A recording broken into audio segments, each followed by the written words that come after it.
Okay mga kaibigan, Silver Voice TV, magandang umaga po sa inyo mga kaibigan. Bibigyan ko lang po ng reaksyon. Itong former House Speaker Pantaleon Alvarez na pilit ipinagdidikdikan mga kaibigan sa muka ng taong bayan na ang nasa likod daw di umano ng People's Initiative o yung pagkalap ng perma para po ang ating konstitusyon ay maamyendahan. Pinipilit niya po na ang nasa likod niyan ay si House Speaker, currently House Speaker Martin Romualdez. Gayong tahasan na pong dinideny ni House Speaker Martin Romualdez na siya po ang promotor dyan. Ngayon, kung gusto po ng taong bayan, kung gusto ng most of the congressmen, ay gusto po yan na isulong ang People's Initiative, ano po magagawa ninyo? Bakit? Kasi nung kayo po ang nakaupo bilang House Speaker, nung panahon ni Duterte, wala po kayong nagawa. Bakit nyo po kinukontrahan? Kasi ayaw din ng mga Duterte.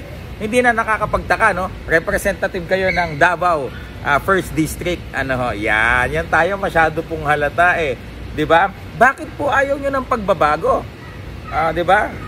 Congressman Pantaleon Alvarez, bakit po ayaw niyo ng pagbabago?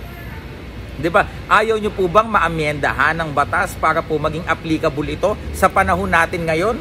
Again, obsolete na po, Jurassic na po ang 1987 Cory Aquino Constitution.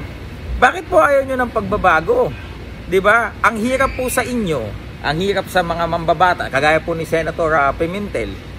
Para baga pong takot na amyendahan ng batas. Bakit? Pansariling interes, kasi imbis na yung mga magagandang mga mangyayari kapag ang batas po natin ay naamyendahan, ma-update, ang inyo pong isipin, ang inyo pong tingnan, tinitingnan nyo yung side ng mga political power.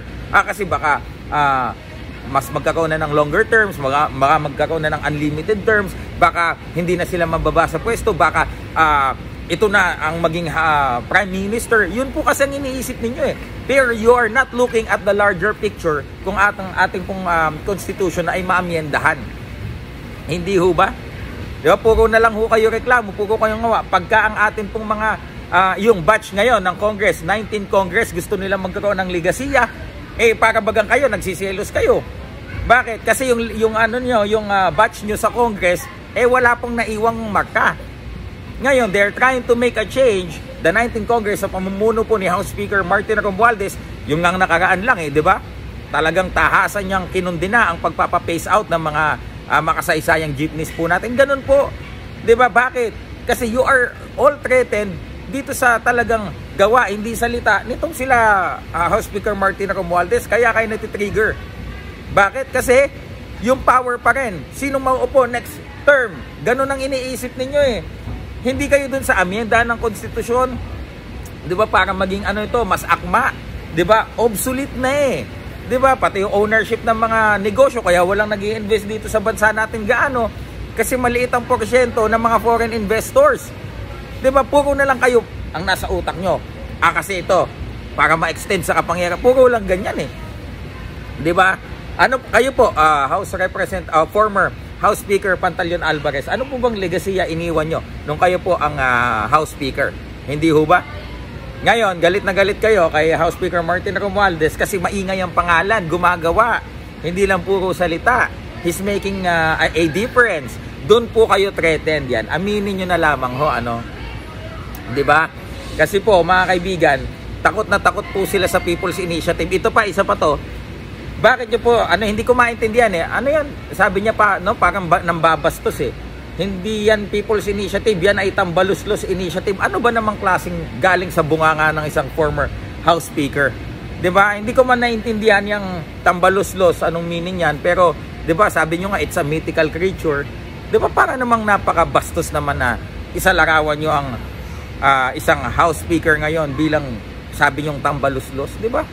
Anong gusto nyo? Yung nakaraang administrasyon na puro extrajudicial killings ang laganap sa bansa, tapos hindi kayo nagsasalita, tapos ngayong amyendahan ng batas para mas maging applicable na ang ating konstitusyon at napapanahon sa kung ano man ang kalagayan ng bansa ngayon. Ayaw nyo. Gusto nyo, talaga, yung marahas, kamay na bakal. Meron po bang nagawa? Tingnan nyo ngayon, tingnan mo. Ang ICC pumapasok na ngayon, di ba? Wag sanang ganun, Kung hindi nyo mapantayan sa trabaho si House Speaker Martin Romualdez, wag nyong siraan. Magtrabaho din kayo ng maayos, magtrabaho kayo ng mahusay, and let's see kung sino mas mapupunan ng tao. So yun lang po mga kaibigan, Silver Voice TV, magandang umaga po. Ayos-ayusin nyo ang mga ginagawa nyo. Former House Speaker Pantaleon Alvarez, and mabuhay ka, House Speaker Martin Romualdez.